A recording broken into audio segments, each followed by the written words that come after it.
Sabroom rail স্টেশনে যাতায়াতকারী নিত্যযাত্রী ও যান চালকদের মধ্যে স্টেশন সংযোগ সড়কের বেহাল অবস্থা এবং নিরাপত্তাহীনতা নিয়ে ক্ষোভ বাড়ছে।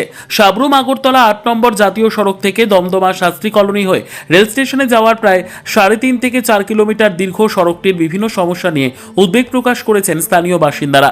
অভিযোগ, রাস্তার দুপাশে জঙ্গল ও আগাছা বেড়ে যাওয়ায় অনেকাংশে সড়ক সরু হয়ে পড়েছে, ফলে বিপরীত দিক থেকে আসা যানবাহনের ক্ষেত্রে দুর্ঘটনার আশঙ্কা তৈরি হচ্ছে। এছাড়াও দীর্ঘ এই পথে পর্যাপ্ত আলোর ব্যবস্থা না থাকায় রাতের বেলায় যাতায়াতে সমস্যার সম্মুখীন হতে হচ্ছে যাত্রী ও চালকদের। একাধিক অটো চালকের দাবি, প্রতিদিন রেলযাত্রীদের নিয়ে যাতায়াত করতে গিয়ে তাদের ঝুঁকি নিয়ে গাড়ি চালাতে হচ্ছে। স্থানীয় বাসিন্দাদের একাংশের অভিযোগ, রাস্তার দুপাশে রাবার বাগান থাকায় এলাকাটি আরও অন্ধকারাচ্ছন্ন হয়ে পড়ে। বিশেষ করে রাতের সময় নিরাপত্তাহীনতার অনুভূতি বাড়ছে। স্থানীয়দের মতে, কলকাতার শিয়ালদহ থেকে আসা কাঞ্চনজঙ্ঘা এক্সপ্রেস গভীর রাতে সাবরুম স্টেশনে পৌঁছানোর ফলে যাত্রীদের সমস্যার মুখে পড়তে হয়। তাই স্টেশন সংযোগ সড়কে নিয়মিত পুলিশ টহল, রাস্তার দুপাশে সোলার বা বৈদ্যুতিক আলোর ব্যবস্থা এবং দ্রুত আগাছা পরিষ্কারের দাবি উঠেছে। এই বিষয়ে সংশ্লিষ্ট প্রশাসনের হস্তক্ষেপ ও দ্রুত পদক্ষেপের দাবি জানিয়েছেন এলাকার বাসিন্দা ও রেল যাত্রীরা। এটা কোন জায়গা? এটা তো সাবরুম রেল স্টেশন। কি সমস্যা তোমরা? এই তো যাওয়ার সময় অনেক দিন রাত্রেবেলা আমরা এখান থেকে আগরতলা থেকে আবার অনেক জায়গা থেকে আমরা যাই, রাত্রে যাওয়ার সময় আমাদের ভয় লাগে। দুই দিকে জঙ্গল, তারপরে কোনো লাইট নাই, মানে খুবই ভয় লাগে। এই রাত্রেবেলা যখন কাঞ্চনজঙ্ঘা আসে বা বিভিন্ন ট্রেন আসে ৮টার পরে, এমনি তো এখানে মানুষজন থাকে না? না, কি লাইটও থাকে না? মানুষজন থাকে না, এর মধ্যে লাইট থাকে না, এর মধ্যে দুই দিকে মানে রাবার বাগান, খুব অন্ধকার, খুবই ভয় লাগে। এটাই মানে চাই যে লাইট না, অনেক এখন তো এখনের যুগে তো এখন অনেক ব্যবস্থা আছে, সোলার লাইট আছে।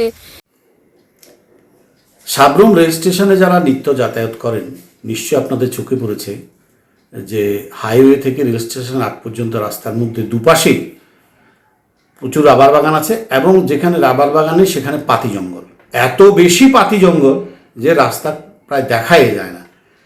এবং সন্ধ্যের পরে, দিনের বেলায় অন্ধকার বলতে গেলে, সন্ধ্যের পরে প্রচণ্ড অন্ধকার।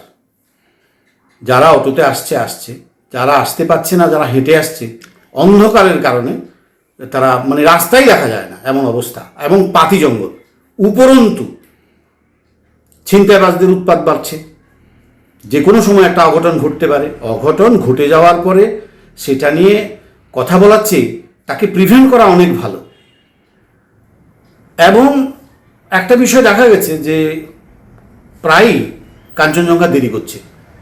৮টার জায়গায় যদি ৯টায় আসে, ঠিক আছে, ৯টার পরে যদি আসে, আমার প্রশাসনের কাছে একটা প্রস্তাব থাকবে যেন অন্তত পুলিশি ব্যবস্থা থাকে, একটু নিরাপত্তার ব্যবস্থা থাকে। কারণ মানুষগুলো হেঁটে আসতে হয়, তখন অটো পাওয়া যায় না, গাড়ি পাওয়া যায় না। আচ্ছা ঠিক আছে, প্রশাসন থেকে যদি গাড়ি, কারেন্টও তো নেই। হ্যাঁ, কারেন্ট তো নেই, অন্ধকার, পুরো অন্ধকার। আমি তো বললাম দিনের বেলায় রাস্তা ঠিক মতো দেখা যায় না পাতি জঙ্গলের কারণে, আর রাত্রেবেলা তো মানে কি বলবো, এটা নরকের মতো, মানে গভীর কালো অন্ধকার যাকে বলে। যাই হোক, লাইটের ব্যবস্থা করা দরকার। নিজস্ব প্রতিনিধির রিপোর্ট, দুরন্ত টিভি।